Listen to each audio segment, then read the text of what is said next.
Mais sur la croix, aujourd'hui, on parle de la persécution qu'il y a contre le christianisme.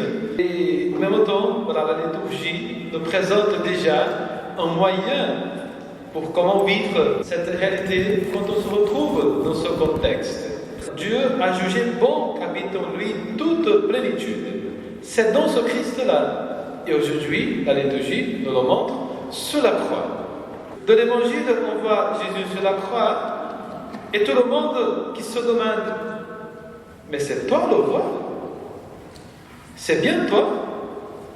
Si tu es le roi, fais quelque chose, fais-nous voir que tu es le roi. Souvent, nous aussi, on tombe dans ce problème-là. De temps en temps, ça nous arrive en quelque chose et on se dit: mais Seigneur, mais toi, tu es où? Si tu es le roi, fais en quelque chose. Dans ce contexte même-là que je vous disais, de persécution, parfois on se demande: mais ces gens-là, Seigneur, tu ne fais rien. Si tu es le roi, pourquoi l'ennemi a plus pouvoir que tes disciples? Si tu es le roi.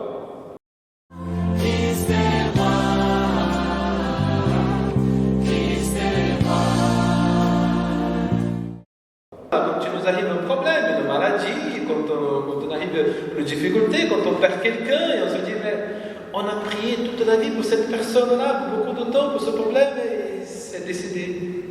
Ça n'arrive rien.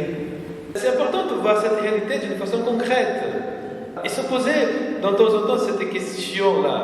Parce que l'Évangile nous donne une réponse à ce problème-là. En effet, quand le premier des malfaiteurs pose la demande: n'es-tu pas le Christ? Sauve toi-même et nous aussi.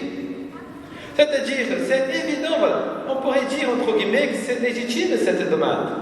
Parce que si tu es le roi, si tu as tout ce pouvoir, tu peux descendre de la croix. Mais si tu ne fais ni même ça, comment moi je peux faire confiance en toi? Mais voilà, la différence de Jésus, il est au roi pour sauver les autres. Et cette réalité-là que ces gens n'avaient pas compris, et que souvent, ni même nous, on ne se rend pas compte encore de cet aspect de la rédemption, voilà, que le Christ l'a réalisé.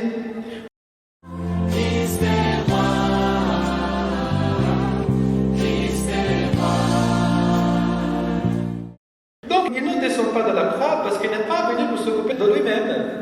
Et si on va dans les gens qui ont le pouvoir d'aujourd'hui, les gouvernants, etc., si on va, souvent on les critique. Et pourquoi? Parce qu'ils pensent uniquement à eux-mêmes.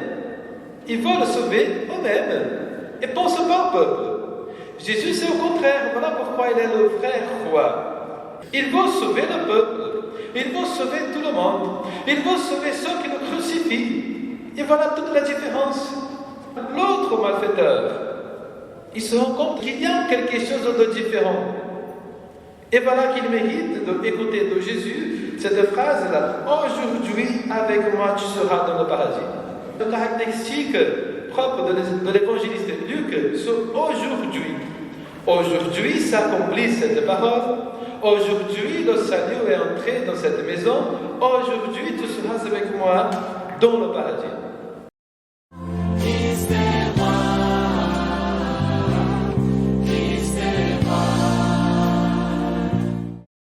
Et toute la différence, elle est bien là, parce que le vrai paradis, il se réalise avec qui est à notre côté. C'est celle-là la question.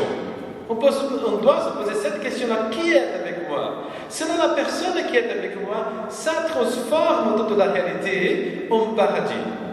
Et une fois que le roi ne satisfait pas nos attentes, c'est là le moment où on se déçoit.